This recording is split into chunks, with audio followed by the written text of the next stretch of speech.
My name is Michael Keith Talbert, and for the last 7 years, I've devoted myself to story.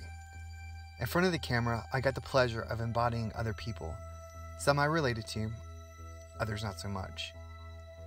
It's a weird amalgamation, one that will send your brain into cataclysmic spasms if you're not grounded in who you are.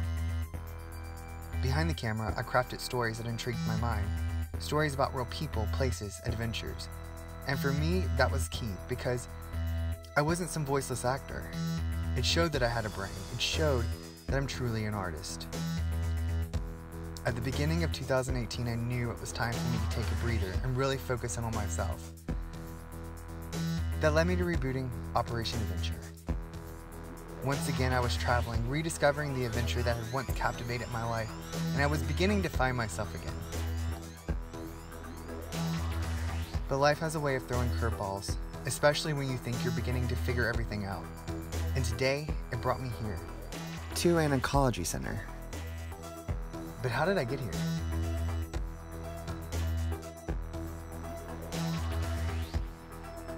Let's reverse course.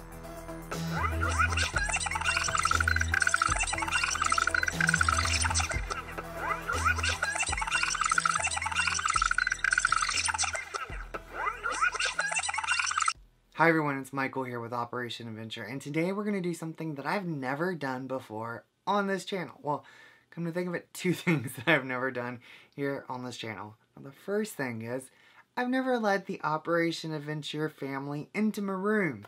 That was something that was always kind of closed off, not to mention, I'm always traveling when I make Operation Adventure videos, so it just never started out in my room.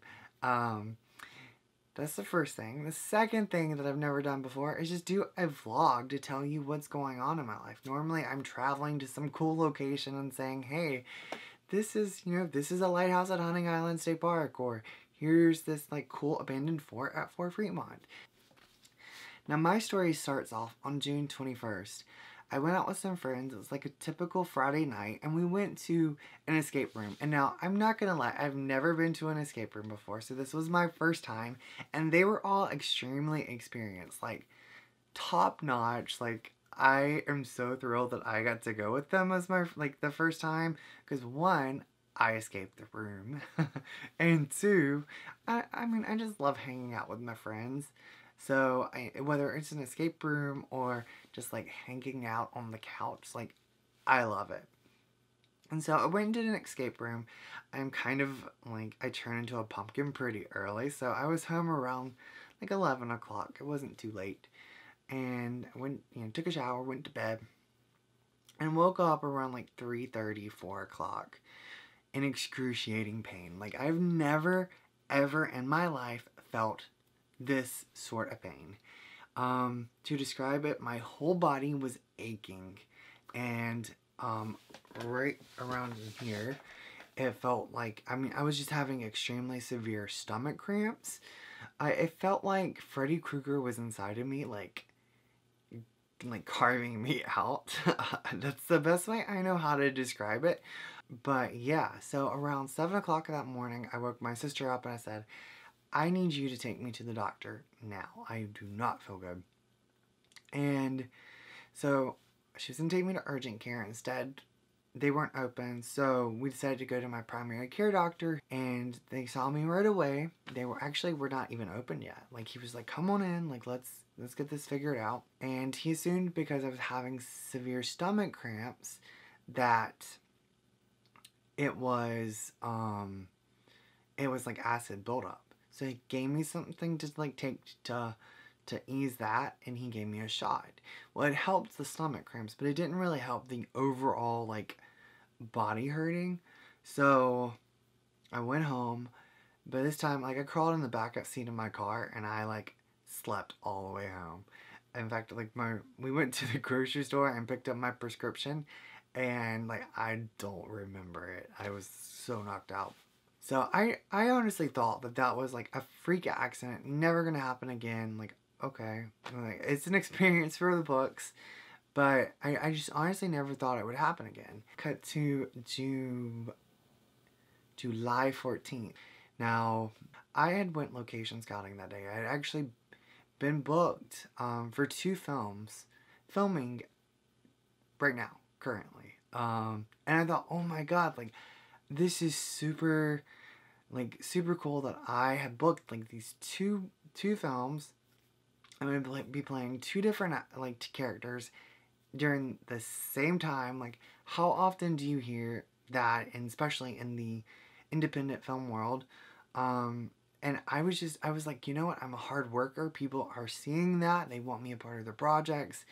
I like, I was just completely like humbled and floored and excited beyond belief.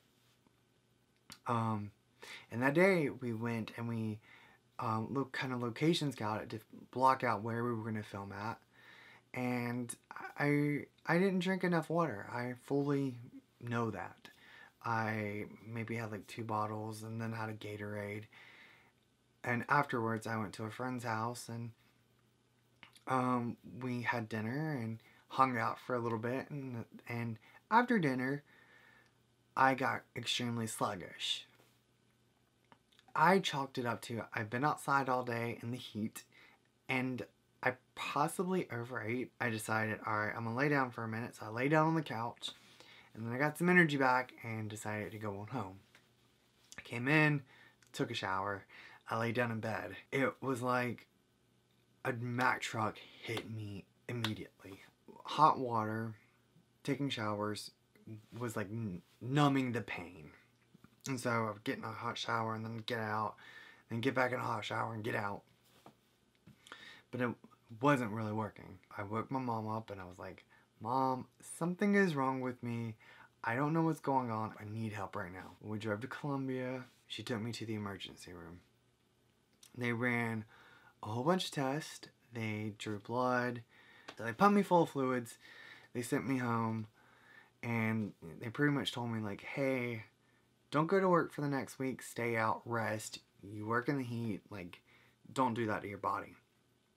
And so, in the meantime, between the 14th and between the 22nd and the 14th, I had decided to change my primary care doctor.